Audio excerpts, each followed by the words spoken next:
নমস্কার বন্ধুরা, আমি টুম্পা। সাহাবাড়ির হেসেলে আপনাদের সবাইকে স্বাগত। আজ আমি চলে এসেছি কড়াইশুঁটির একটা ইউনিক রেসিপি নিয়ে। তা হলো কড়াইশুঁটির ধোকা।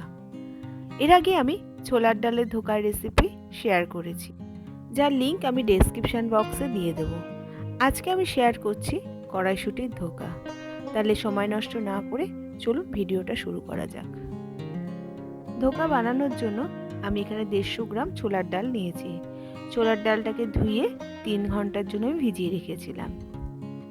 এবার আমি একটা মিক্সিং জারে ছোলার ডালগুলোকে নিয়ে নেব।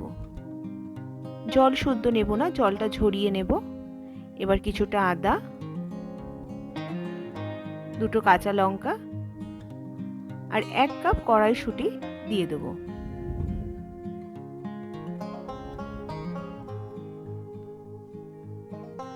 সামান্য একটু জল দিয়ে দেব। এবার এর একটা পেস্ট আমি তৈরি করে নেব। পেস্টটা তৈরি করা হয়ে গেছে। দেখুন পেস্টটা ঠিক এরকম হবে, থিকনেসটা বেশি পাতলা হবে না, আবার ঘনও হবে না।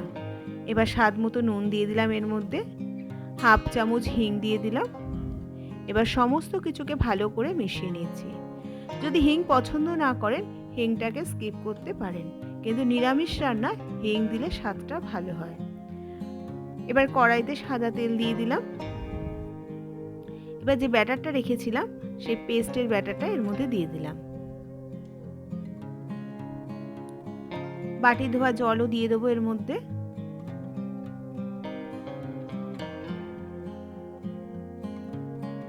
এবার গ্যাসের ফ্লেমটা হাইতে করে দিয়ে ভালো করে নাড়াচাড়া করে একটা মণ্ড তৈরি করে নেব।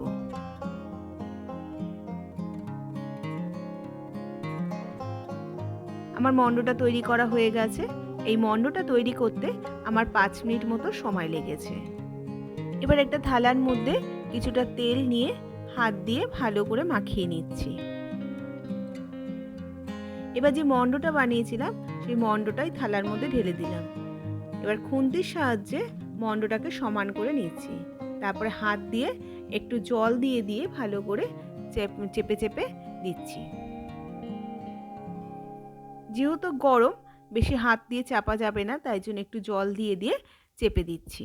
এই কাজটা মণ্ডটা গরম থাকতে থাকতেই করতে হবে, তাই জন্য আমি জল দিয়ে একটু চেপে চেপে দিচ্ছি। এবার 20 মিনিট হয়ে গেছে। 20 মিনিটের জন্য ঠান্ডা হতে রেখে দিয়েছিলাম। এবার একটা ছুরির সাহায্যে আমি বরফি আকারে ধোকাগুলোকে কেটে নেব।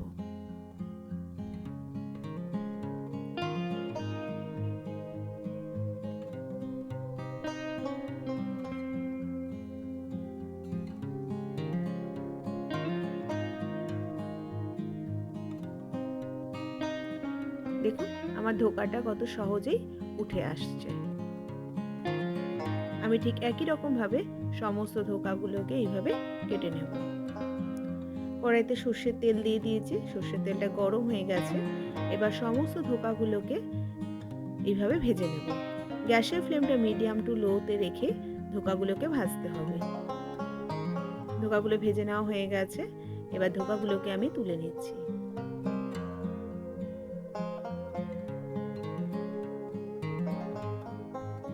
ঠিক একই রকম ভাবে সমস্ত ধোকাগুলোকে আমি ভেজে নেব।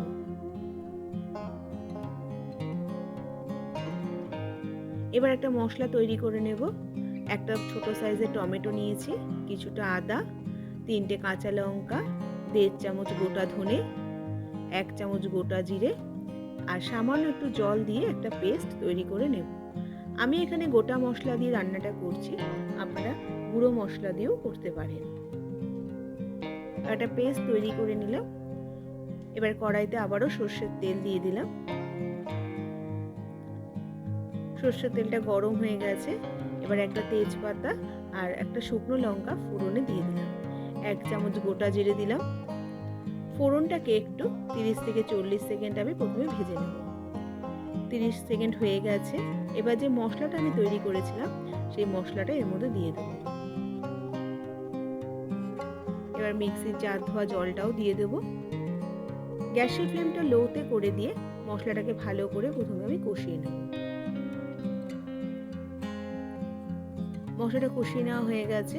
এবার 1 চামচ হলুদ, 1 চামচ লাল লঙ্কার গুঁড়ো, স্বাদ মতো নুন।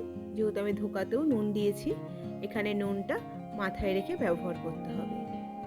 এবার সমস্ত কিছুকে আবারও ভালো করে আমি কষিয়ে নিচ্ছি।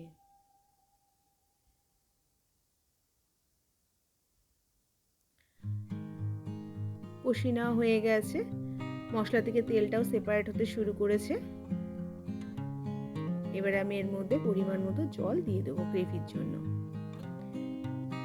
একটু জলটা বেশি দিতে হবে, কারণ ধোকাটা যেহেতু ঝোলটা টানবে, তার জন্য একটু জলটা বেশি দিতে হবে। ঝোলটা ফুটে গেছে, এবার যে ধোকাগুলো ভেজে রেখেছিলাম সেই ধোকাগুলো এর মধ্যে দিয়ে দেবো। ঝোলটা প্রথমে ভালো করে ফুটিয়ে নিয়েছি 5 মিনিট, কারণ ধোকাগুলো দিয়ে বেশিক্ষণ ফুটানো যাবে না, তাহলে ধোকাগুলো ভেঙে যাওয়ার সম্ভাবনা থাকে। ধোকাগুলো দিয়ে 2 মিনিট ভালো করে ফুটিয়ে নিলাম ঢাকা দিয়ে। 2 মিনিট হয়ে গেছে, ঢাকাটা খুলে এবার 1/2 চামচ গরম মশলা গুঁড়ো